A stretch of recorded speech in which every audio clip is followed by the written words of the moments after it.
O valor do Bitcoin, a mais popular das moedas virtuais, continua em queda livre. Nesta segunda-feira, a desvalorização foi de 15%, com o Bitcoin cotado a menos de 7 mil dólares.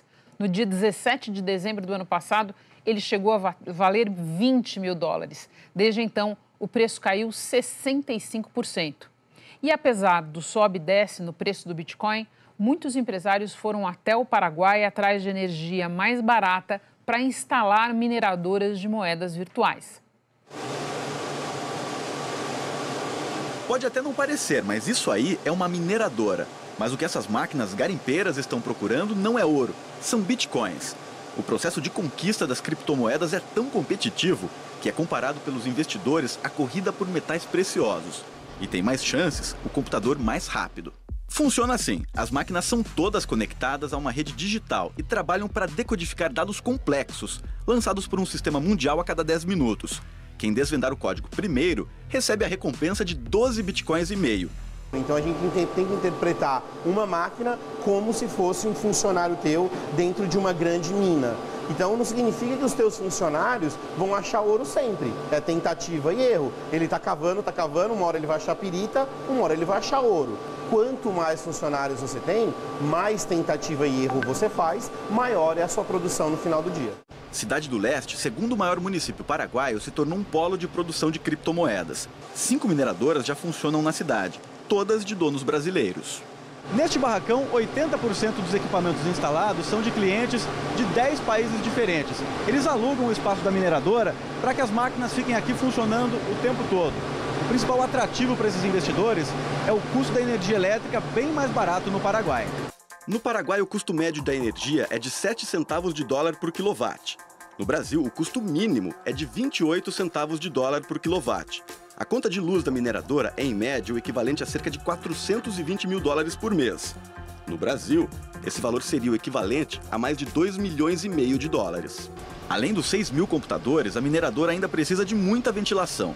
É que com as máquinas rodando 24 horas por dia, o calor ali dentro beira o insuportável. Estamos falando em 60 graus e às vezes até 80 graus de temperatura.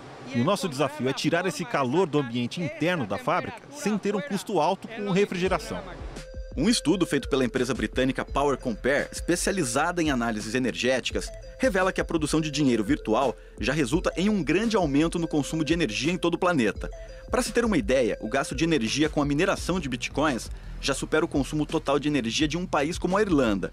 Por ano, o custo de geração de bitcoins é de 1,5 bilhão de dólares.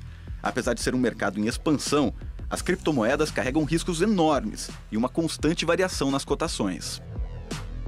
Nosso comentarista de finanças pessoais, Sami Dana, já está aqui no estúdio. Sami, boa noite para você. Boa noite, Renata. Nós vimos que lá na mineradora de bitcoins está tudo muito aquecido, mas no mercado não é isso que a gente está vendo. Pois é, Renata, é isso que você comentou antes dessa reportagem. O Bitcoin despencou o preço. Vamos dar uma olhada no que a gente preparou. Primeira coisa, eu trago para você aí de casa um estudo da Susan Athey, é uma professora.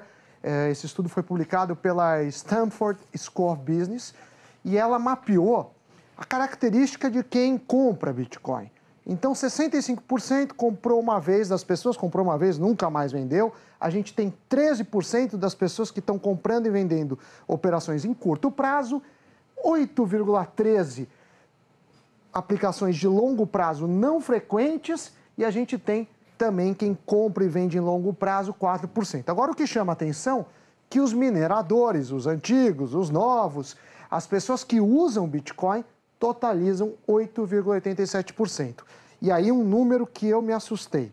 De todo mundo que ela mapeou, só 0,36% das pessoas usam de fato como moeda, ou seja, pagam alguma conta em Bitcoin, e aí você vê como está distante ainda o uso como moeda. Então esse é o primeiro ponto que a gente levantou. Aí a gente vai para o próximo, em que a gente tem um artigo do Journal of Monetary Economics, que é um dos principais periódicos acadêmicos. É muito difícil publicar algo nesse tipo de jornal.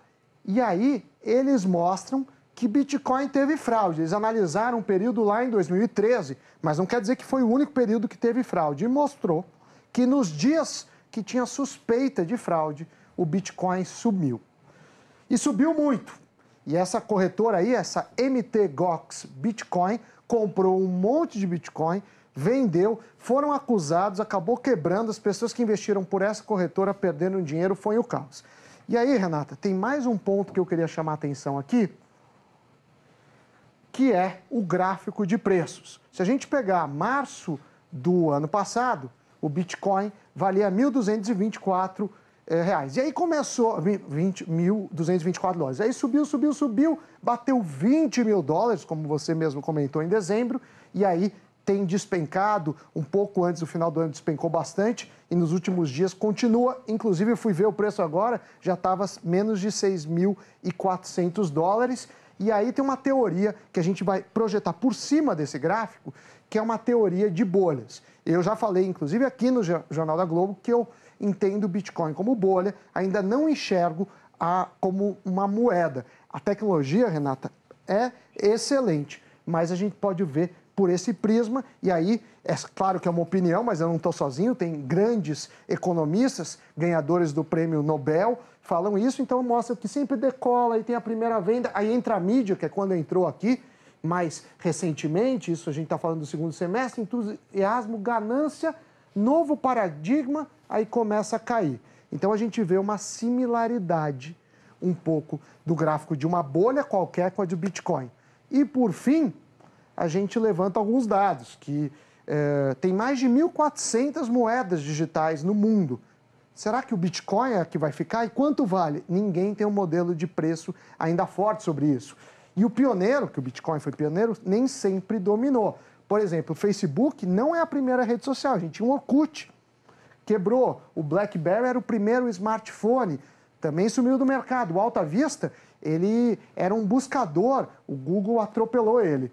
O que eu queria falar que 60%, que já não é mais, isso foi quando a gente fez isso, o telão agora já está em 68%, não é ajuste. A mesma coisa do dólar, que fechou a 3,25, de repente ir para 1,30. Na verdade, 68% daria 1,05. Então, muito cuidado com o Bitcoin, a tecnologia é bacana, mas sobre preços ainda é muito risco. Muito obrigada, Sami. Até semana que vem. Até a próxima. Tchau, tchau. Daqui a pouco, bate-papo esportivo.